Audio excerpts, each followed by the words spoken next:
ยังคงเป็นกระแสกันแบบบ่หยุดกันเลยทุกคนกับเรื่องของสุดไทยใส่กับกางเกงยีนทุกคนเป็นไวรัลชั่วข้ามคืนแล้วก็เป็นหลายคืนมาแล้วตอนนี้ก็ยังฮิตกันแบบบ่หยุดนะทุกคนล่าสุดทุกคนเศร้าวลาวหลายคนกันเลยถึงขั้นกับ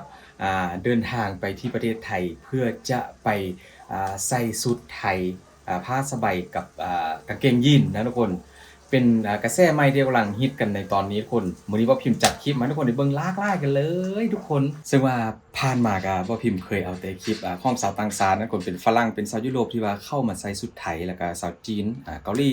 แต่มื้อนี้ก็ข้อพิเศษนิดนึงคนทุกคนเพราะว่าคนอยู่ที่บ้านของบ่พิมพ์โดยเฉพาะก็คือคนลาวชาวลาวที่ยังเป็นวัยรุ่นซวยกันเลยทุกคนแต่ละคนที่เข้าเดินทางไปประเทศไทยแล้วก็ทำงานอยู่ที่เมืองไทยเข้าก็นิยมแล้วก็ฮิตคือกันทุกคนกับกระแสที่ร้อนแรงตอนนี้กับชุดไทยที่ว่าใส่กับกางเกงยีนทุกคนเฮาไปดูคลิปกันทุกคนมื้อนี้จัดมาพร้อมกับมีข่าวดีว่าพรุ่งนี้จะมีการทำกิจกรรมที่ว่าอ่าอาจจะเป็นอีกกิจกรรมหนึ่งที่ว่าสำคัญหลายเกี่ยวกับชุดไทยทุกคนเดี๋ยวมื้อนี้บ่พิมพ์มีข้อมูลมาตอนทุกคนไปเบิ่งคลิปกันนะทุกคนนี่เลยเริ่มต้นทุกคนกับเรื่องที่บ่พิมพ์เคยนำเสนอมาเมื่อวานนี้เรื่องของชุดไทยใส่กับกางเกงยีนทุกคนนี่ก็เป็นคลิปของ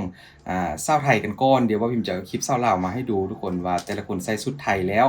จะสวยงามไม่แพ้กับชาวไทยขนาดใดทุกคนทุกคนแต่ละคนก็แบบน่าฮักแฮงแล้วก็สวยแฮงนะชาวไทยแต่ละคนทุกคนมื้อนี้ก็ซ้ำชาวมาเปิดคลิปมากระแสร้อนแรงดังกล่าวทุกคนนี่แหละก็คือจำนวนของนักท่องเที่ยวที่กำลังฮิตกันในการใส่ชุดไทยหรือว่าผ้าสบายกับกางเกงยีนทุกคนนะนี่นุ่งแบบนี้เลยทุกคนเข้ามาพวกเขาก็เข้ามาถ่ายคลิปถ่ายคอนเทนต์กันอยู่ในสถานที่สำคัญของประเทศไทยนั่นเองทุกคนมีเยอะแยะกันเลยมีทั้งชาวลาวนะชาวไทยนี่ทุกคนชาวลาวคนแรกช่วยแหงทุกคนนี่คือชาวลาวเด้อพี่น้องบ่พิมพ์ขอบอกก่อนเข้ากับบ่หล่อซานะทุกคนหลังจากที่เกิดกระแสฮิตกันอยู่ที่ประเทศไทยเขาก็เดินทางมาใส่ชุดไทยอยู่ที่ประเทศไทยพร้อมกับถ่ายคลิปตามสถานที่สำคัญต่างๆอาจจะว่าเป็นการโปรโมทอีกตึมช่องทางหนึ่งของชาวลาวและหลายคนที่บ่พิมพ์จะมาให้เบิ่งในมื้อนี้ก็เป็นไปได้นะทุกคนนี่อันนี้ก็อยู่ที่แม่น้ำเจ้าพระยาแล้วก็ด้านล่างก็เป็นวัดอรุณนะทุกคนสถานที่ฮิต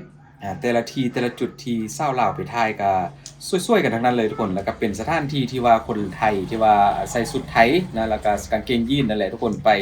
เดินไปถ่ายคลิปกันแต่ละจุดกับชาวลาวเข้าไปหมดเลยทุกคนนะเอาตามเทรนด์แบบบ่เคยจบนะทุกคนมากคนต่อมาทุกคนนี่ก็เป็นเน็ตไอดอลสร้างฟังลาวคือกันทุกคนว่าบ่พิมพ์จัดให้ตั้งแต่เข้าไปเริ่มเลือกชุดไทยกันเลยทุกคนนี่ก็เป็นชาวลาวที่ว่าสวยแล้วก็น่ารักกันเลยนะทุกคนคนดังของประเทศลาวนั่นเองคนนี้ เข้ากับไปบุกห้องแต่งตัวห้องเสื้อผ้าที่ว่าเป็นชุดไทยนะทุกคนสร้างแต่งหน้าไทยอยู่ที่ลานของประเทศไทยแหละสังเกตด้านล่างทุกคนที่ว่าไปเข้าลานนี้ทุกคนสังเกตเลยว่าเขาจะไปแต่งชุดไทยทั้งหมดเลยนะโดยเฉพาะการเป็นพิเศษนิดนึงกับเศร้าลาวนี่แหละทุกคนที่พอพิมพ์จัดมาวันนี้ก็มีหลายคนกันเลยทีแรกก็คิดว่าจะมีเพียงแค่ต่างประเทศเป็นฝรั่งเป็นยุโรปนะทุกคนแต่ดูไปดูมาแล้วโอ้โหคนลาวก็ไปทำใส่ชุดไทยแบบนี้เลยทุกคนนะสวยมากนี่ สุดสีชมพูผ้าสบายสีชมพูทุกคนพร้อมกับกางเกงยีนเครื่องประดับทุกอย่างนี่สถานที่ทุกคนออกเดินทางกันแล้วนี่ก็ไปกับกลุ่มเพื่อนเข้านะทุกคนประมาณ3คนนี่แหละ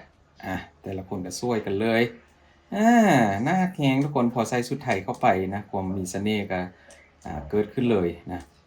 นี่จับลมเลยทุกคนนั่งรถตุกๆของประเทศไทยลงไปจอดที่สถานที่แล้วก็ถ่ายคลิปตามสิ่งที่ว่าเป็นเอกลักษณ์นะทุกคนใช่ไหมที่เมืองไทยเรียกนี่สวยมากทุกคนมาจุดที่เป็นไฮไลท์ทุกคนมุมนี้เลยอันนี้ก็บ่พิมพ์บ่ฮู้ดอกว่าคือซอยอะไรทุกคนอยู่ที่ประเทศไทยด้านล่างก็จะเป็นคล้ายๆกับว่าเป็นซอยเป็นถนนแล้วก็ปล่อยให้คนเดินแล้วใกล้ๆนั้นก็จะเป็นมองเห็นวัดอรุณนะทุกคนนี่คือจุดแลนด์มาร์คหรือว่าจุดฮิตกันเลยนี่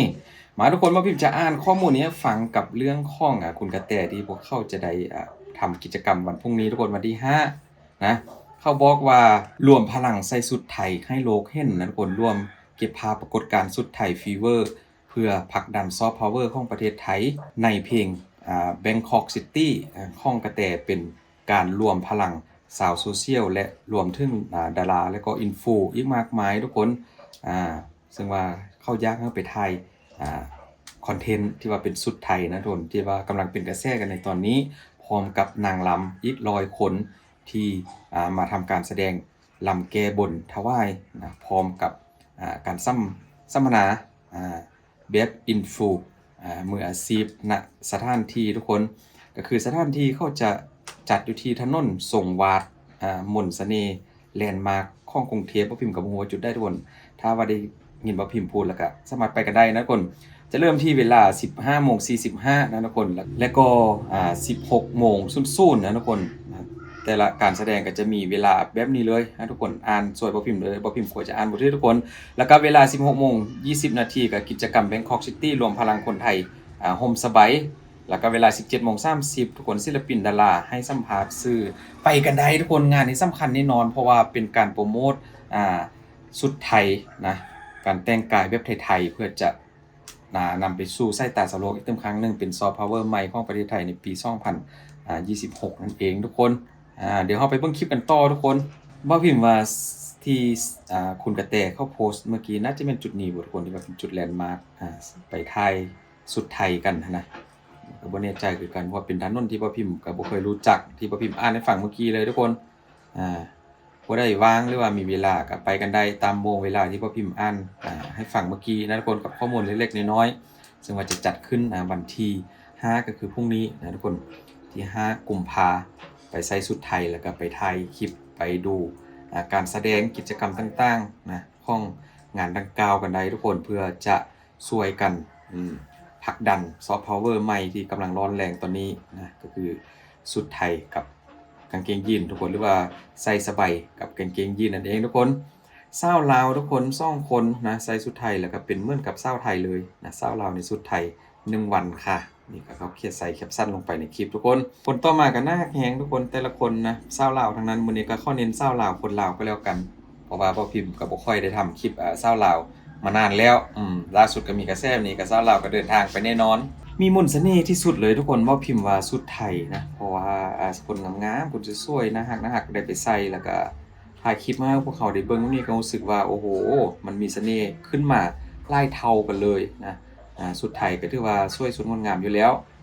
ก็คือว่าพิมพ์ได้ฮู้ทุกคนก็ค่อนข้างที่ว่าตอนนี้ก็ยังจะเป็นกระแสยาวกันไปเลยนะครับเรื่องของสุดไทยใส่กับกางเกงยีนนี่มาดูคู่นี้ทุกคนคู่นี้เขาก็ทำคอนเทนต์แบบให้เข้ากับยุคจริงๆทุกคนก็คือใส่คนเป็นแฟนผู้หญิงก็ใส่สุดไทยแล้วก็ทรงกางเกงยีนผู้ชายก็ใส่สุดไทยของผู้ชายแล้วก็ขี่มอเตอร์ไซค์เป็นบิ๊กไบค์ทุกคนเท่มากทุกคนนี่ก็เป็นการโปรโมทไปอีกตึมหลายๆที่นะอยู่ที่สถานที่สำคัญของประเทศไทยตามถนนทุกคนเห็นบ่ถ่ายได้ออกมาดีมากทุกคนคลิปนี้นะเป็นการนำเสนอสุดไทยที่ว่าแปลกหูแปลกตาดีแล้วก็สามารถเบิ่งได้แบบบ่เบื่อนะทุกคนโอ้โหนี่เท่มากทุกคนแต่ละคนแล้วก็ผู้ชายไทยก็ใส่ได้นะทุกคนพวกนี้ก็จะลืมไปกันได้ตามสถานที่บ่พิมพ์ได้เอาข้อมูลมาให้เมื่อกี้นะงานก็จะเริ่มเวลาประมาณ 13 โมงตอนเย็นนั่นเองทุกคนก็ถือว่าแดดก็บ่ได้ร้อนละตอนนี้ก็คงจะมีการเตรียมสถานที่ไว้หมดแล้ว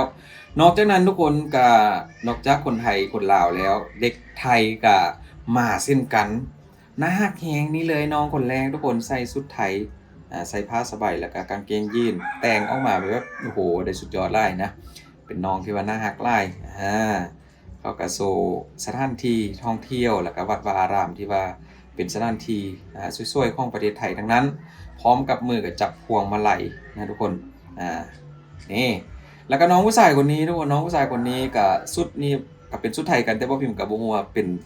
ชุดไทยในยุคได้ทุกคนนะก็ถือว่าแปลกหูแปลกตาสำหรับพิมพ์ก็ถือว่าบ่เคยเห็น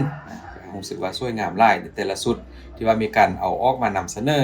ในแต่ละสถานที่แต่ละบุคคลทุกคน